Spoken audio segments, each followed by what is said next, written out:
திருப்பாவையும் திவ்ய தேசமும். இன்னைக்கு 22வது நாள், 22வது பாசுரம், 22வது திவ்ய தேசம் என்னன்னு பார்க்கலாம். அங்கன்மா ஞால தரசர் அபிமான பங்கமாய் வந்து நின் பள்ளி கட்டிற்கீழே சங்கம் இருப்பார் போல் வந்து தலை பெய்தோம் கிண்கிணிவாய் செய்த தாமரை பூ போலே செங்கன் சிறிதே எம்மேல் விழியாவோ திங்களும் ஆதித்யனும் எழுந்தாற்போல் அங்கன் இரண்டும் கொண்டு எங்கள் மேல் நோக்குதியேல் எங்கள் மேல் சாபம் இழிந்தேலோ ரெம்பாவார் அப்படிங்கிற பாசுரம். என்ன இதுன்னு பார்க்கலாம். இப்போ நேத்திக்கும் பெருமாளை வந்து எழுப்பினா அதெல்லாம் நம்ம இப்போ பார்த்துட்டோம். இனிமேல் என்னன்னா பெருமாளையே நேரடியா எழுப்பி அவரை எப்படி வரணும், எப்படி அருள் பண்ணணும், எல்லாம் அவளுக்கு என்ன தேவை எல்லாத்தையும் வந்து பெருமாள் கிட்டேயே கேட்டுக்க போறதா வரப்போற பாசுரம் இனிமேல். இப்போ இதுல வந்து என்னன்னா நந்தகோபர், யசோதை அவளெல்லாம் ஆச்சாரியனா கொண்டு ஒவ்வொரு இதுவா ஆண்டாள் வந்தா பிராட்டிய முன்னிட்டு பிராட்டிய புருஷகாரமா பத்தி இப்போ பெருமாளை கிட்டேயே வந்துட்டா. இப்போ அவளோட ரூம்குள்ளேயே பள்ளிக்கட்டு அந்த படுக்க அறைக்குள்ளேயே வந்தாச்சு. இப்போ என்ன கேட்கிறாங்கிறத பார்க்கலாம். அங்கன்மா ஞால தரசர் அபிமான பங்கமாய் வந்து நின் பள்ளிக்கட்டிற்கீழே அப்படிங்கிறா. அதாவது என்னன்னா அங்கன்மா ஞாலன்னா அந்த உலகமே பெருசு, நல்ல அழகும் நிறைஞ்சது. இப்படிப்பட்ட இந்த அழகான உலகத்தை ஆழற ராஜா, எத்தனை தேசம் எவ்வளோ இருக்கு, எல்லாரும் வந்து என்ன பண்றா, முதல்ல தான் தான் தனக்கு தான் அப்படின்னு இருக்கிறவாள் என்னன்னா கடைசியில அவளோட இதெல்லாம் கர்வம் எல்லாம் அழிஞ்சு கடைசியில பெருமாளை வந்து அடையிறா. வந்து அவர்கிட்டதான் பத்தி எனக்கு எல்லாம் தேவை என்னங்கிறதுலாம் கேட்கிறா. இதுலயே பார்த்தோம் இல்லையா, பாரத போருக்கு முன்னாடியே அர்ஜுனன் வந்தான், இவர் துரியோதனன் வந்தார், அர்ஜுனன் கால் மாட்டில் இருந்தான், துரியோதனன் வந்து தலையில இருந்தார், தலைப்பக்கத்துல இருந்து கேட்டா, இதெல்லாம் பார்த்தோம் இல்லையா. அது மாதிரி ஒவ்வொருத்தரா வந்து பள்ளிக்கட்டின் கீழே சங்கம் இருப்பார். சங்கம்னா என்னன்னா கூட்டம்னு சொல்லலாம். கூட்டமா வந்து தலை பெய்தோம் இங்க வந்து உங்ககிட்ட வந்து கேட்டா என்ன வேணுங்கிறத அவ கேட்டா. ஆனா அவெல்லாம் வந்து என்ன பண்ணினா வேற வழியே இல்லாத போது உங்ககிட்ட வந்தா. ஆனா நாங்க நீதான் வழின்னு உங்ககிட்ட வந்திருக்கோம். அதான் மற்றவாளுக்கும் எங்களுக்கும் இருக்கிற வித்தியாசம் அப்படின்னு சொல்றா. அதுக்கப்புறம் வந்து அவர் கேட்கிறார் அபிமான பங்கமாய் பண்ண முடியுமா? அபிமான பங்கம்னா என்ன, தான் எனது அப்படின்லாம் இருக்கு இல்லையா, இந்த அகங்காரம் மமகாரம் அதெல்லாம் விட்டுட்டு வர முடியுமான்னா கடைசியில எல்லாத்தையும் முதல்ல பெருமைங்கிறதுல இந்திரன் முதற்கொண்டு எல்லாரும் அப்படிதான் இருந்தா.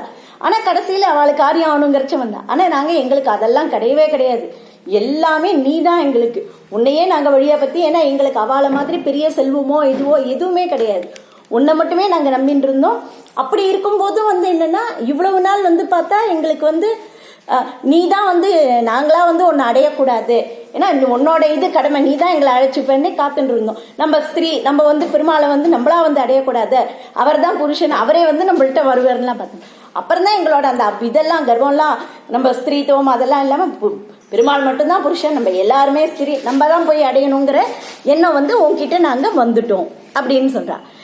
எதுக்கு உடனே பெருமாளுக்கு அப்படியா நீங்களா என்கிட்ட வந்துட்டேலா அப்படின்னு சந்தோஷம் வந்துடுறது. எல்லாரும் வந்துட்டேலாங்கிற, எல்லாரும் வந்துட்டோம் நாங்க, இனிமேல் நீ தான் வந்து எங்களுக்கு அருள் புரியணும்.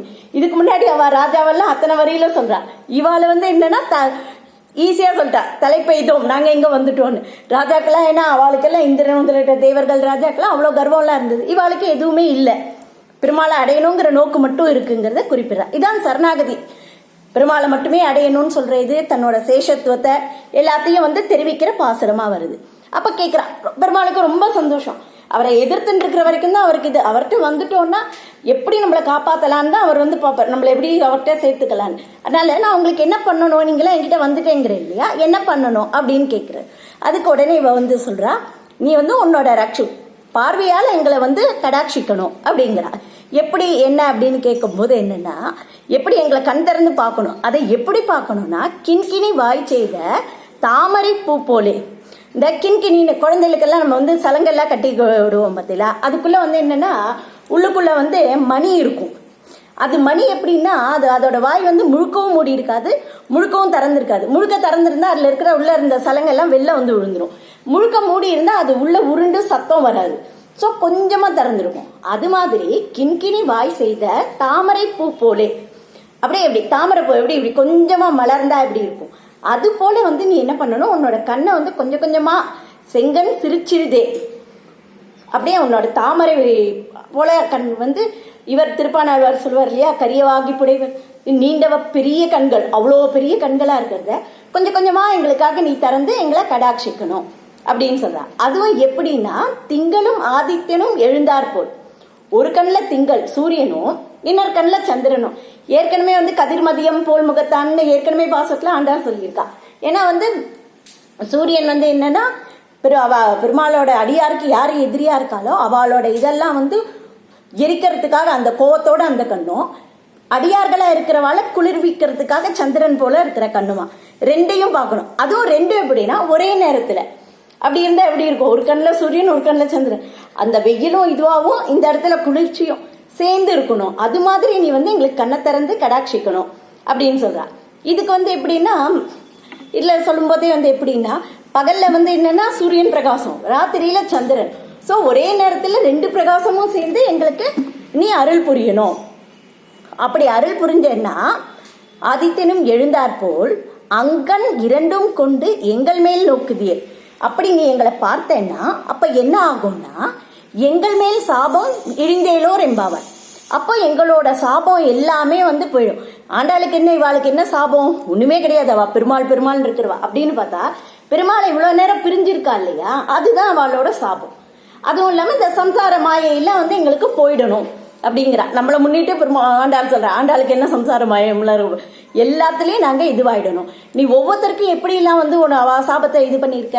அகலிகைக்கு வந்து உன்னோட பாத தொழில் பட்ட உடனே வந்து சாப விமோச்சனமாச்சு. அது மாதிரி வந்து துர்வாசருக்கும் அவருக்கு சாபம் போக்குறதுக்கு லக்ஷ்மியா அருள் புரிஞ்சா. ஒவ்வொருத்தருக்கோட சாபத்தை நீ ஒவ்வொரு விதமா இது பண்ணின. கஜேந்திர மோட்சத்துக்கு நீ போய் அந்த முதலிய சக்கரத்தால இது பண்ணின. அது மாதிரி ஒவ்வொருத்தருக்கும் பண்ற மாதிரி எங்களுக்கு நீ அப்படிலாம் ஒன்றும் கஷ்டமே பட வேண்டாம். ஜஸ்ட் நீ கண்ணை திறந்து உன்னோட சூரியன் சந்திரன் போல இருக்கிற கண்ணனால எங்களை நோக்கினாலே எங்களோட சாபம் எல்லாமே போயிடும் அப்படின்ட்டு சொல்றா. இதுதான் வந்து நம்ம பெருமாளை பற்றுறதுக்கு ஈஸியான வழி. ஆண்டாள் என்ன சொல்லியிருக்காளோ அதே மாதிரி நம்மளும் பெருமாளை பத்துவோம், அவர் நம்மளுக்கு கண்ணை திறந்து பார்த்து நம்மள ரசிக்கட்டும். இப்ப நம்ம என்ன திவ்ய தேசம்ங்கிறத பார்க்கலாம். ஆண்டாள் இந்த பாசத்துல எந்த திவ்ய தேசத்தை குறிப்பிடுறான்னா, திருமாலிருஞ்சோலை 91வது திவ்ய தேசம். எல்லாருக்கும் தெரியும் திருமாலிருஞ்சோலைங்கிறதோட கள்ளழகர்.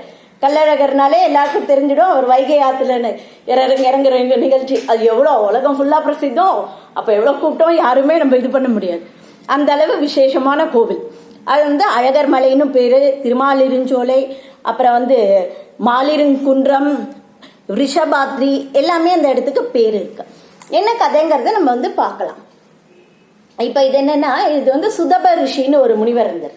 அவர் என்ன பண்ணினார்னா, நூபுர கங்கை இப்போ முதல்ல அந்த கதையும் சொல்லணும். பெருமாள் வாமனாவதாரம் எடுத்தார் இல்லையா, அப்ப அவரோட திருவடியை வந்து பிரம்மா இது அலம்பும் போது என்னன்னா, பெருமாளோட இதுல நூபுரம்னா என்னன்னா காலில் கட்டின்னு இருக்கிற அந்த சிலம்பு, அதுல தெளிச்சு வந்த ஜலம் தான் இங்க நூபுர கங்கையா ஓடிட்டு இருக்கு. அந்த இடத்துல அந்த சுதப ரிஷிங்கிறவர் வந்து என்ன பண்ணிருக்க, பெருமாள் திருமஞ்சனத்தெல்லாம் சேவிக்கணும் அப்படின்ட்டு ரொம்ப அங்கேயே அந்த இதுல தீர்த்தாமாடிட்டு வர்றாரு. அந்த பக்கம் துர்வாசர் வர்றார், அவரை வந்து கவனிக்கல அவர் வந்தது. அதனால அவர் வழக்கம் போல துர்வாசர் கோவம் வந்து சாபம் கொடுத்துறாரு. நீ வந்து என்னன்னா, நீ பொதுவா தவளையை வந்து அந்த அளவு அறிவு இல்லைன்னு இதுவா சொல்லுவான். நீ வந்து நான் வர்றதை கவனிக்கல இல்லையா, அதனால நீ வந்து மாண்டூகமாவே போயிடு, தவளையாவே போயிடு அப்படின்னு. நான் தெரியாம பண்ணிட்டேன், நீ பெருமாள் மேல இருக்கிற இதுல உங்களை கவனிக்கல, எனக்கு என்ன சாப விமோச்சனம் சொல்லுங்க. நீ கவலைப்படாத, பெருமாள் வந்து சுந்தரராஜர் வந்து கள்ளழகரா அந்த ஆத்துல இறங்குவார். அப்ப வைகை ஆத்துல இறங்கும் போது நீ அது வரைக்கும் அங்கேயே தவம் பண்ணிட்டு உனக்கு அப்போ அவர் இறங்கினோன்னா உனக்கு சாப விமோச்சனம் கிடைச்சிடும். இதை முன்னிட்டு தான் வந்து வைகையில பெருமாள் இறங்குறது, கள்ளழகர் இறங்குற நிகழ்ச்சின்னு சொல்லுவார். இவர் வந்து எப்படின்னா, ஏன் கள்ளழகர்னு பேருனா, அவ்வளோ ஒரு அழகான திருமேனி. சுந்தரராஜர்னு பேர் இல்லையா, அவர் வந்து சுத்த அப்பரஞ்சின்னா என்னன்னா சுத்தமான தங்கமா, தங்கத்திலேயே ரொம்ப சுத்தமான தங்கம், அதுல செஞ்ச திருமைய அதுல ஆயிருக்காரு அவர் உற்சவர். அவ்வளோ ஒரு அழகா, கண்ணெல்லாம் அப்படியே கொழுன்னு இருக்கிற மாதிரி, இந்த கண்ணை இது எல்லாம் ரொம்ப அவ்வளோ அழகா இருக்கு. அப்படி பக்தர்களோட உள்ளத்தெல்லாம் வந்து கொள்ளை கொண்டு போறதுனாலயும் அவரை வந்து கள்ளழகர் அப்படின்னு சொல்றாங்க. ஸோ இவர் ஸ்ரீதேவி பூதேவி உற்சவருக்கு கள்ளழகர் பரமசுவாமின்னு அவருக்கு வந்து திருநாமம் இருக்கு. தாயார் வந்து கல்யாண சுந்தரவல்லி. இங்க வந்து அணையா விளக்கு இந்த ஊர்ல ரொம்ப விசேஷமா, பெருமாள் சன்னதியில ஒரு விளக்கு அணையா விளக்குன்னு சொல்றா. அப்புறம் பெருமாள் வந்து சுத்த தங்கத்தால் ஆன மேனின்னு சொல்லியிருக்கா. அப்புறம் தோசை, கள்ளழகர் கோவில் தோசைங்கிறதும் ரொம்ப விசேஷம். இப்ப என்னன்னா இன்னொரு சில இது என்ன இருக்குன்னா, ரிஷபாத்திரின்னு சொன்னேன் இல்லையா. ஏன் ரிஷபாத்திரின்னு பேருன்னா, தர்மதேவர் யம தர்மராஜன் இருக்கார் இல்லையா, அவர் வாகனம் ரிஷபம். அவர் என்ன பண்ணியிருக்காருன்னா, இந்த மலையில பெருமாளை குறிச்சு தவம் பண்ணியிருக்கார். அப்ப பெருமாள் அவருக்கு காட்சி கொடுத்தோன்னு, அப்பா இவ்வளவு அழகா இருக்கேன்னு தான் அழகருங்கிற பேரே அவருக்கு வந்ததுங்க. அவர் அவரோட சாபம்லாம் நீங்க அவருக்கு விமோச்சனம் கிடைச்சது. அவர் சொல்றாரு, எனக்கு தினம் உன்னை இங்க ஒரு முறையா நான் பூஜை பண்ணணும், எனக்கு அந்த வரத்தை நீ கொடுங்க. சரின்ட்டு அதுல இருந்து இன்னைக்கு வரைக்கும் என்ன கணக்கானா, அர்த்த ஜாம பூஜை தர்மதேவன் தான் அங்க இன்னும் பண்ணிட்டு இருக்கிறதா ஐதீகம். அந்த நேரத்துல யாரும் உள்ள போக மாட்டார். கோவில் எப்படியும் நட சாத்திருக்கும் போது அவர் தான் பண்றாரு அப்படிங்கிறா. அதே மாதிரி 18ஆம் படி கருப்பன் தான் இங்க காவல் தெய்வம்ங்கிறா. அதுக்கும் இன்ட்ரெஸ்டா கதையும் சொல்லிட்டு இருக்கா. அது என்னன்னா, அந்த மலையாள ராஜா கள்ளழகரை சேவிச்சார். அவருக்கு ரொம்ப பிடிச்சு போச்சான். எப்படியாவது இவரை தன்னோட கூட்டிட்டு போயிடணும்ட்டு அந்த இதெல்லாம் மந்திரிகம்லாம் பண்றதுக்கு 18 பேர் அனுப்பினாராம்.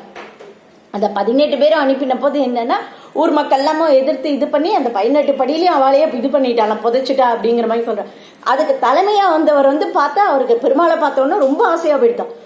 இவ்வளவு ஒரு அழகோட இருக்காரேன்ட்டு இவரை விட்டு பிரியக்கூடாதுங்கிறதுக்காக என்ன சொல்லிட்டாரு, இந்த 18 படிக்கும் மேலேயே இருந்து நான் காவலா இருந்து இந்த ஊரை நான் காவல் தெய்வமா காத்துன்னு இருக்கேன் அப்படின்னு சொல்லிட்டு. அந்த சிலம்பாறு சொன்னேன் பார்த்தீங்களா, அந்த சிலம்பாறு ரொம்ப விசேஷம். அந்த சிலம்பாறு ஜலத்துலதான் பெருமாளுக்கு திருமஞ்சனம். அப்படி மாத்தி ஒரே ஒரு முறை அங்க போக இதுவா இருக்குன்னுட்டு வேற ஏதாவது ஜலத்துல திருமஞ்சனம் பண்ணா பெருமாளோட திருமணி அப்படியே கருத்தே போயிடுமா. இன்னைக்கு வரைக்கும் அங்க இருந்து இன்னும் சிலம்பாறுல இருந்தா ஜலம் கொண்டு இது பண்றா. இந்த ஐப்பசி மாசம் துவாதசி போது அங்க பெருமாளையே அந்த சிலம்பாறு கிட்ட ஏழை பண்ணிட்டு போய் அந்த திருமஞ்சனம் அது ரொம்ப விசேஷமா இருக்கும்.